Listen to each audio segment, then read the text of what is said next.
Welcome, ladies and gentlemen. This is Sportsballin, your home for all things sports. My name is Ethan Markham, and as always, I'm joined by Connor Smith and Jace Vincent. You guys ready to talk some ball? Dude, I'm absolutely pumped up. March Madness episode, let's get it doing.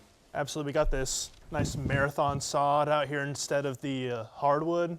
It's springtime, so let's get rolling. We'll dive right on into it. The stage is finally set, and the NCAA tournament will officially begin this Thursday. All three of us have made our brackets, so let's just dive on in. Connor, we'll start with yours.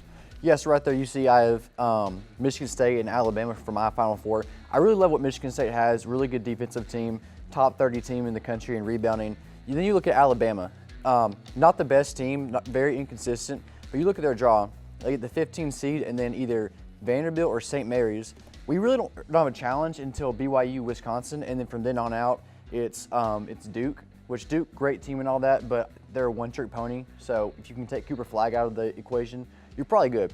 I kind of like the Clemson pick right there. I noticed Creighton beating Auburn. That's I think I can see it. You know, Ryan Cockburn matches up really well with Janai Brooms. That was my thought process. But on the bottom half, I have Florida going through and making it through the West region. I mean, I think we can all agree they're the best team in the country right now, and it's not particularly close. They have the defense, they've got the length that you want, they can shoot, all that. And then Clemson, you know, great defensive team. They've got guys like Chase Hunter, Ian Shefflin on offense that can do their thing.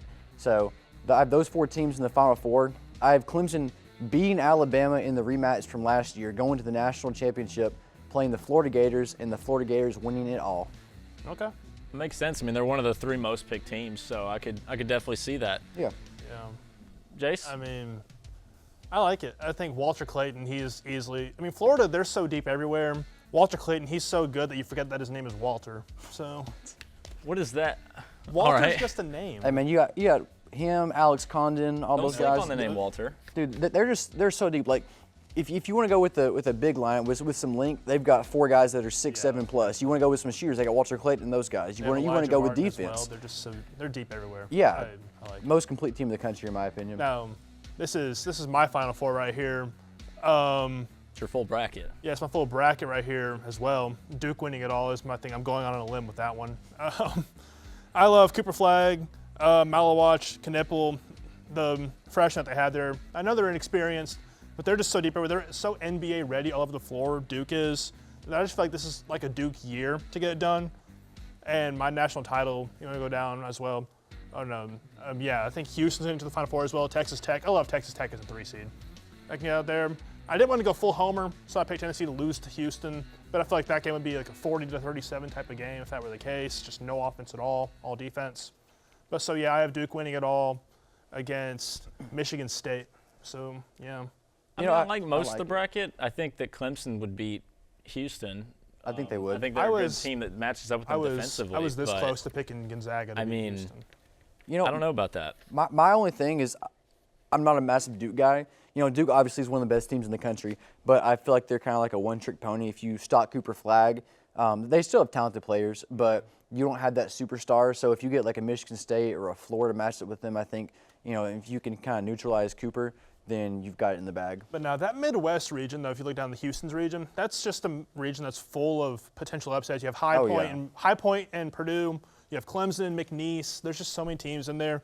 I feel like I was really this close to picking Houston to lose to Gonzaga in the round of 32. I was that close, and I like Gonzaga. They're so analytically good from all the other standpoints. Obviously, North Carolina got in.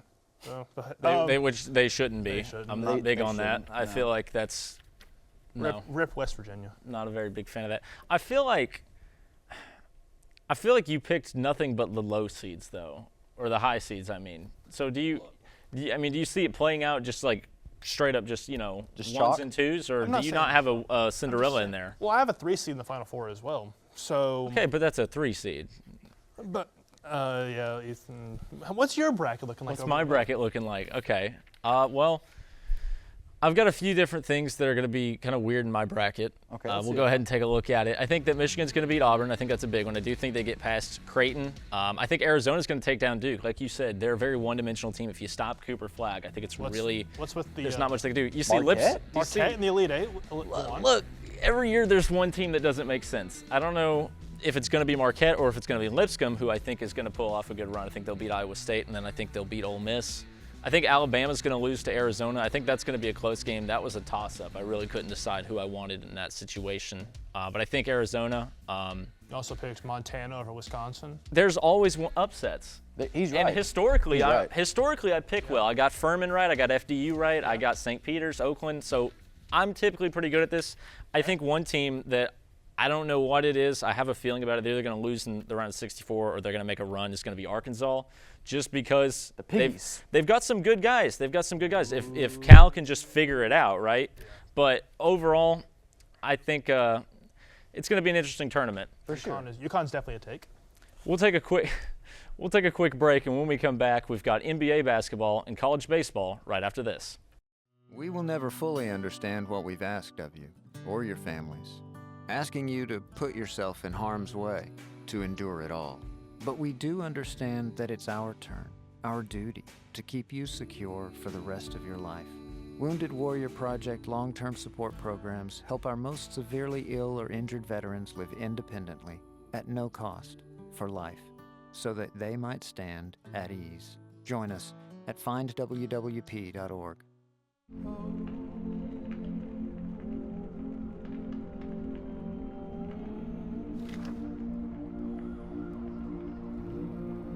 This is how you say, "It's going to be okay," to someone who just lost everything. That yes, we'll find you somewhere to stay. And yes, your children will have breakfast. Every 8 minutes, the Red Cross responds to a disaster and makes this promise. Help us keep it. A smile.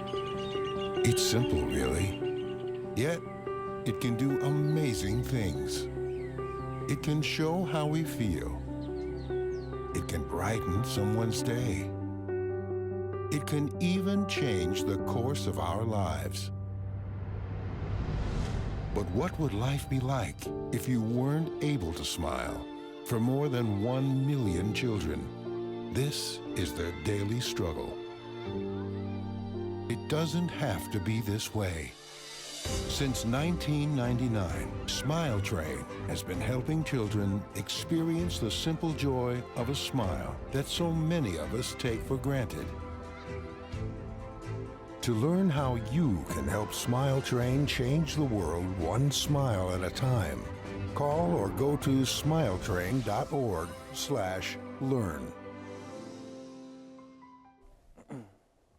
The Grizzlies are looking to pick up another win against the Kings later tonight after finally breaking out of their midseason slump and winning 5 of their last 6 games.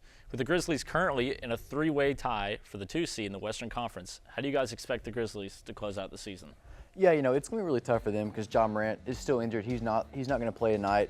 I'm not sure when he's going to be back. That's their best player. But they've been doing pretty well without him. Like you just said, 5 out of the last 6 games. They're rebounding a lot better. I know the last game they out-rebounded Cleveland 51-37. The last time around that was not the case, so good for them. But, without Ja Morant, you have to just kind of pick up the slack, and I think they've got the players to do that. Triple J, Santi Aldama, those guys. So just pick up the slack and continue what they've been doing the last 6 games. And this game here against Miami looked absolutely phenomenal. Jaren Jackson Jr. with 31, 22, Desmond Bane shooting 55% from the floor, out-rebounding Miami 51-37. Memphis now tied for second now in the Southwest, and of course winning 5 out of the last 6. Could look for 6 out of the last 7 tonight. But yeah, Miami, it's an Eric Spoelstra team. Eric Spoelstra is a great coach, but Kel Ware was their leading scorer for that game. So it tells you all you needed about Miami, a bunch of former college players that are really good, but now stuck in the pros. But now Memphis is looking great and looking for a great spot in the West. Yeah. Halfway through that turned into a hot take about Miami, but for the Grizzlies as they close out the season, we don't really know when Ja's going to be back. Mm-hmm. That's the big question: is can they have some long-term sustainability without Ja, or is this going to be another classic Memphis case of we fall apart at the end of the year? I don't want to say they'll fall apart because obviously they've not done that. They've played really good basketball without Ja Morant. And you can get away with that against some like the mid-level tier teams in the playoffs. But whenever you're playing like OKC, Cleveland, those kind of teams, you need your star player. So get him back as soon as possible, but make sure he's healthy. So I think that's really the biggest concern at the moment. And That's the good thing about the regular season. That the regular season's kind of like, I mean, down to this point it matters, but for the most part it really doesn't matter because you win 82 regular season games. But so they're going to need him for if they play the Lakers, the Warriors, OKC, someone like that. They're going to need John Morant. They can't rely on just Jaren Jackson Jr. and Desmond Bane. Yeah. This past Sunday was the SEC championship for men's basketball. The number 4 ranked Florida Gators took on the number 8 ranked Tennessee Volunteers in a game that started off great but would later dissolve into a Florida victory. Guys, how do you feel about both teams going into the NCAA tournament? You know, I feel the same way that I did about Alabama, Tennessee a few weeks ago. These are two elite teams, top 10 in the country, and it's a shame someone had to lose. But, you know, Tennessee had to play Florida, which in my opinion is the best team in the country. Tennessee held up really well until Walter Clayton hit that buzzer beater, just about a buzzer beater at the end of the first half. And at that point, it kind of went downhill from there. Florida's talent just set in. And I think Tennessee played a really good basketball game. They probably could have played a little bit better, but it just, you know, it's a testament to Florida on how good they are because you guys played A-, your A game, something like that, and still lost by about double digits. I can get behind because it didn't even look like Tennessee played bad for the most part of that game. I mean, the rebounding was so-so, but that's just because of Florida's depth and, of course, Tennessee getting into foul trouble with Okpara and Phillips and Milicic as well. So foul trouble was a big issue of the game. But, I mean, Florida's just so good in every aspect that it's hard to look at. But, I mean, even in the second half, Jordan Gainey took over a bit there for Tennessee, and they just weren't really able. They kept getting down to 5. And then it was like the home game when Tennessee had against Kentucky and Knoxville, where they would keep getting down, and then Florida, like anytime Tennessee went on a run, Florida would hit a shot. And that just kind of would dissolve it, and it'd get back up to 12, 13. And Tennessee would get it down to 5, repeat, and repeat. So, I mean, that's just a testament to how good Florida is compared to the rest of the field, not only the SEC, but in the NCAA tournament coming up this weekend. And that's why a lot of people think that Florida and Todd Golden is a really hot team coming in to win a national title. I think the biggest concern with Tennessee has got to, once again, and this has been the issue all season long, Chaz Lanier, right? Once again, against the top-ranked team, just did not look like he was there. No. I mean, it doesn't help that he got into foul trouble. Yeah, but I mean, you know, his points. job is to score, and he's just not been scoring, all right? He's had a few good games here or there, but especially once conference play started and halfway up to now, the guy who's supposed to be the leading scorer for the Vols has not been the leading scorer for the Vols. The first 2 SEC tournament games, he was great. This game, he got into foul trouble and only had 11 points. But the first 2 against Auburn and Texas, he was great in the first half. But I mean, to Ethan's point, you look at guys like Jordan Gainey. Jordan Gainey, by the way, clap it up for that man. Great game by him. But if Chaz Lanier has the kind of game that he's capable of and scores 20, 25 points, with the way that Gainey and the rest of them played, they beat Florida, like without a shadow of a doubt. Exactly. So, You get 20, 25 from Gainey. With the way that Zakai Ziegler and Jordan Gainey have been playing, then those guys are getting 20 out of the last every few games. Then that Tennessee is a tough team to beat, but they have to consistently produce that, which is something they haven't been able to do. yeah. That's just the thing. This team is built very similar to last year's team where they are elite if they have one guy who can play like Dalton Knecht. And guess who's absent from the team this year? DK. It's Dalton Knecht.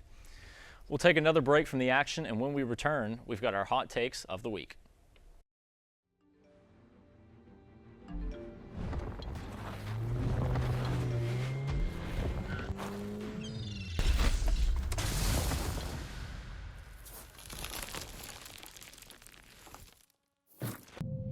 By the time you see the symptoms of lung cancer, it could be too late. Now there's a new scan that can detect lung cancer early. If you smoked, get scanned. We do it. The stars come to Middle Tennessee State University, and students come here to become stars, no matter what they pursue. We do it. We're the only college of media and entertainment in the world, just outside the heart of Nashville. Look, mic check, 1, 2, everybody listen. When you do it like this, ain't no competition. I'm talking B.I.G., VIP. Treat them like a front row seat and make them pay attention. If I shoot for the 3, then I ain't never missing. Cranking up the degrees like I was in the kitchen. Can't lose, got too much to prove. And when you do it all, it get too hard to do it. Our curriculum and facilities are cutting edge, and our relationships with industry leaders give students an edge over the competition. Check it out. You can get real-world experience with degrees in recording industry, media arts, journalism and strategic media, and more. Media and entertainment at Middle Tennessee State University. Welcome back. It's time for our hot takes of the week. Jace, we'll start with you. Well, we're going to dive right back into what we were just talking about. Conference tournaments. And they need to be moved up. They play too late.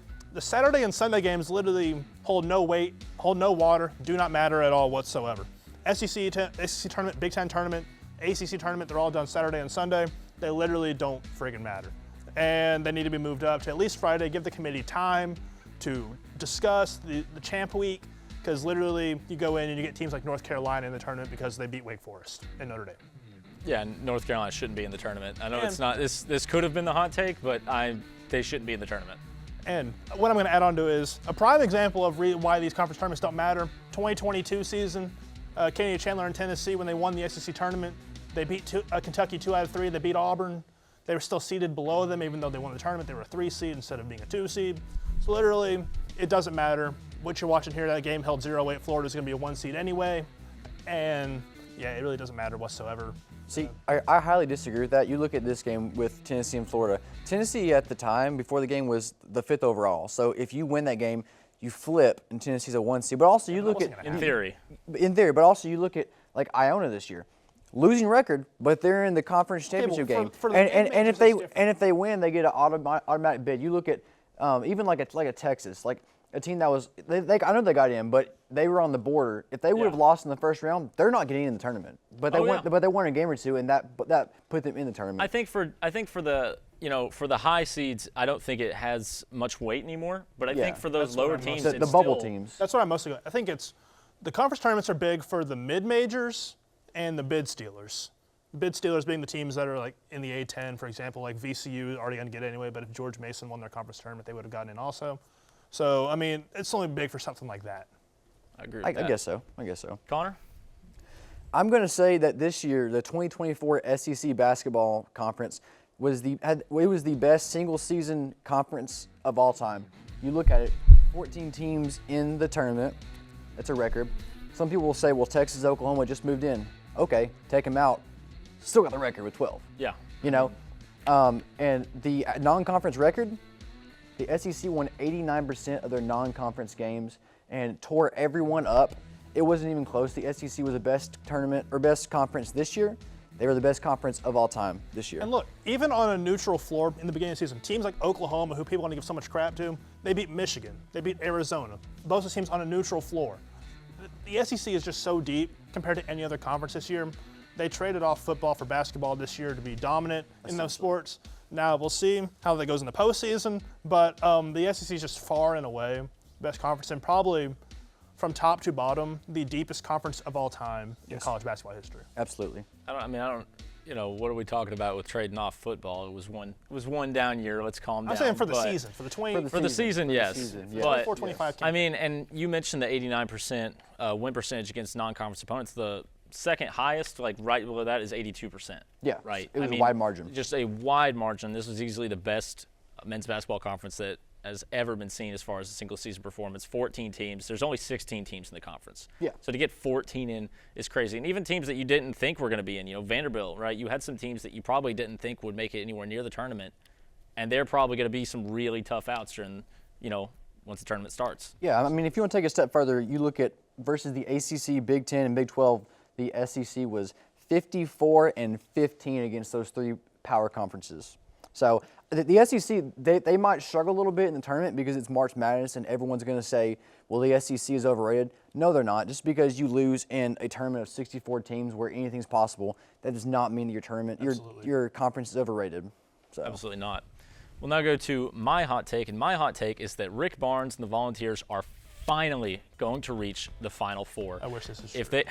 You haven't even heard me yet. Let him talk. Hold on. Let him talk. If Chaz Lanier can figure things out and go back to being a leading scorer for the Volunteers, similar to Dalton Connect, they should be fine. The only issue they'll have to run into will be some officiating. Tennessee plays the most physical brand of defense in the country. In my opinion, they have the best defense in the country. It's up there. As long as they're allowed to play it physically and Lanier can figure it out, this team is almost unbeatable. Knock on wood. I hope this is the case for us because I love our path. I love how we match up with every team not named Kentucky. With Illinois. We're due. Or Purdue. No, I said we're due. No, I don't want to play Purdue, though. Do not play Purdue. Do not play Purdue or Kentucky. Not again. I love our matchups against UCLA, Utah State, Illinois. even Houston. We're literally the same team as Houston, just with a better offense. Same team as Houston, but we're more battle tested. We played in the SEC this season, which was easily the best conference, as Connor was just talking about. The Vols have every tool necessary. It's just that one of those tools in particular, Chaz Lanier, needs to get back on track. The defense is always going to be there. You still have Zakai Ziegler. You still have Jordan Gainey, who can pick up some slack. Yeah. Igor Milicic has been insane. Cade Phillips is a good man to come in for him. As long as they can figure things out with Lanier, I don't see what the argument against them really is. You know, I'm going to respectfully decline. I think the Vols 1,000% have the talent and the roster to make a Final Four run. Like Jace said, they've got a pretty good side of the bracket, you know, a pretty easy path. It's just Rick Barnes has not been able to get it done in the last 9-10 years. So what makes me think that he's going to be able to do it this year? I'm going to respectfully disagree with your hot take because I got to see it to believe it with us getting to the Final Four. And I love our path, but Tennessee will find some way to Tennessee it, and I got to see it to believe with us getting to the Final Four. I mean, we'll see. We'll see what happens. Rick Barnes has done it before. Maybe he'll finally get it done here. We'll be back here in a moment where we'll have everyone's favorite segment. It's Connor's Question right after this.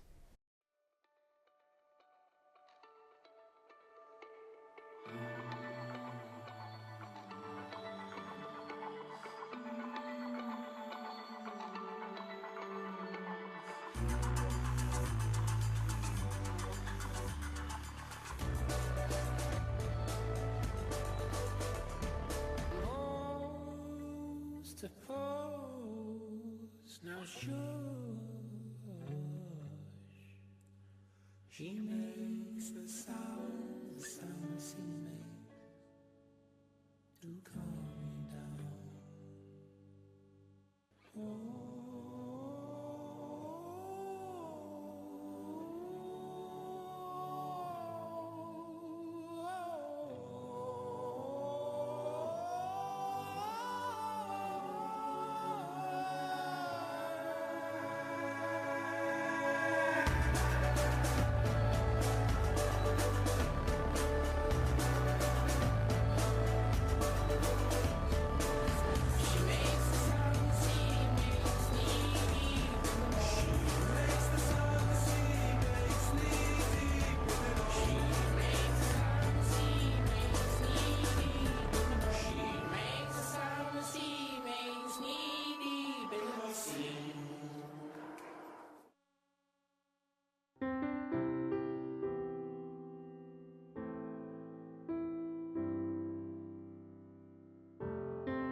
Serving the nation's poor and vulnerable regardless of faith, and advocating on their behalf, we are Catholic Charities.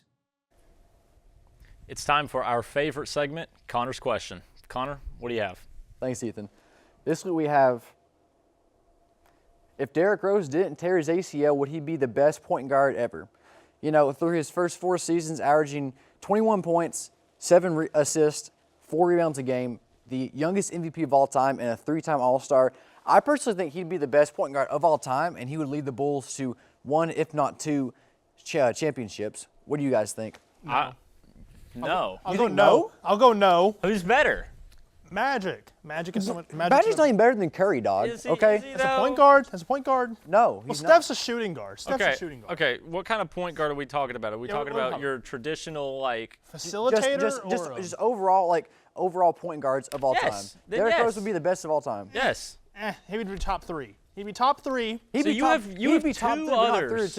You have 2 others better than Prime D Rose. And it would be Steph Curry and Magic Johnson. Magic Johnson couldn't sniff Prime Derrick Rose's cleats. Okay. Or sneakers, whatever he wears. The Converse. No. Give me Magic Johnson. It's okay. Please explain me why. Because Magic Johnson was a legend of his time, and explain me why. Because of his time. Good. Of his time. He was literally the best point guard. Okay, well, Derrick Rose was he's a great what-if story. Steph Curry's the best shooter of all time. He's an amazing 1 and even a 2. Okay, your rebuttal for Magic is he was good. So please explain what made him so good. If you're just gonna, tell me. Elite passer. Was Derrick Rose an elite passer? He's a pretty good facilitator, averaging pretty 8 decent assists a game. facilitator. Magic Johnson was an elite passer, being able to score in multiple ways, and he was able to adjust even towards the end of his career and make the Lakers go to the finals. And I will take Magic Johnson and Steph Curry, because Steph Curry can do it all for the Warriors, and he's lifted that dynasty up single-handedly, essentially. So, okay, we said all around, so I'm just going to throw this out there. If we're saying all around best point guard, right, then we're not singling out Magic for being a great facilitator or Steph Curry for being a great shooter. We're talking about who's the best in the middle. Prime D Rose, averaging 8 assists. He's a way better scorer overall. All right, I think that, yes, Curry's the best shooter of all time. I think as far as an overall scorer, I think that D Rose was a better overall scorer. I can agree with you. Add that in with the ability to pass. He's easily the best all-around point guard. We're not saying is he the best point guard with passing. We're not saying he's the best point guard with shooting. I think you guys are very overrating Derrick Rose off of a what if. Dude, the whole question is a what if. That's the point. I know it's the whole point, but it's a whole what if of Derrick Rose because he tore his ACL. I'm not going to bite on it. He was the best player in the game until he tore his ACL. Not at the time, no. Yes, he was. He was the youngest MVP of LeBron all was on the time. Heat. He wasn't even was better the than youngest LeBron. MVP of all time, 3 consecutive All-Star appearances. He was the best player in the game at the time. He would have been the best point guard of all time. LeBron was on the Heat at the time. Okay. I think you're wrong, D Rose. That's all we've got for Connor's question, but stick around for everyone's picks of the week.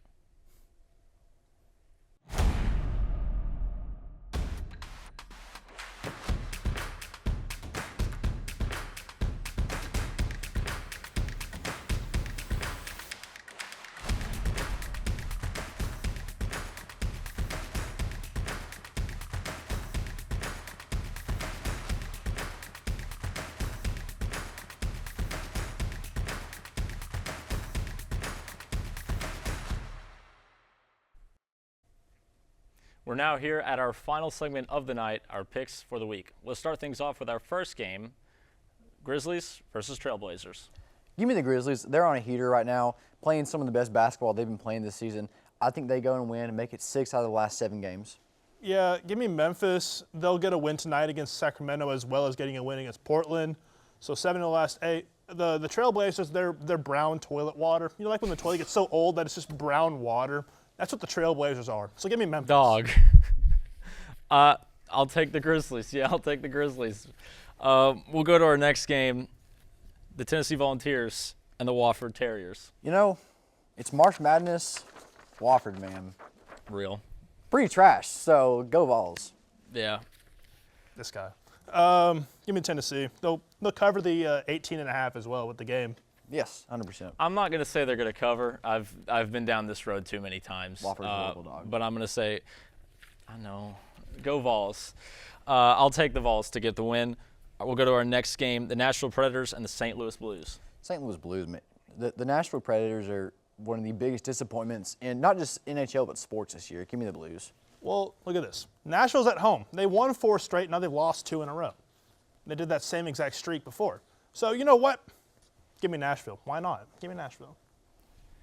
We get a team that's been struggling all season, and you don't have the funny analogy for that one. It's the Trailblazers that get it. Really? Yeah. Okay. Give me the Blues. Really anything but the Predators. And for our last game, we've got the Volunteers and the Bucks. Tennessee baseball versus ETSU. You know, I think this game will be a little more high scoring than people anticipate. ETSU has a top 10 offense when it comes to runs and hits and all that good stuff. So I think it'll be a little bit higher scoring, maybe, but Tennessee still wins by however many they want. Yeah, I think it'll be something like that Tennessee and Radford midweek game a couple weeks ago. So I'll take Tennessee to win and improve to 21-0. I'll take the Vols. I think it'll be a better game than most people think because we always drop a random game to some team, but I think that the Vols will take that. Mm-hmm. That's all the time we've got tonight. We thank you for tuning in, and remember to look for all future episodes of Sportsballin on YouTube and Blue Raider TV every week on Tuesday. For Connor Smith and Jace Vincent, I'm Ethan Markham. We'll see you around. Good night.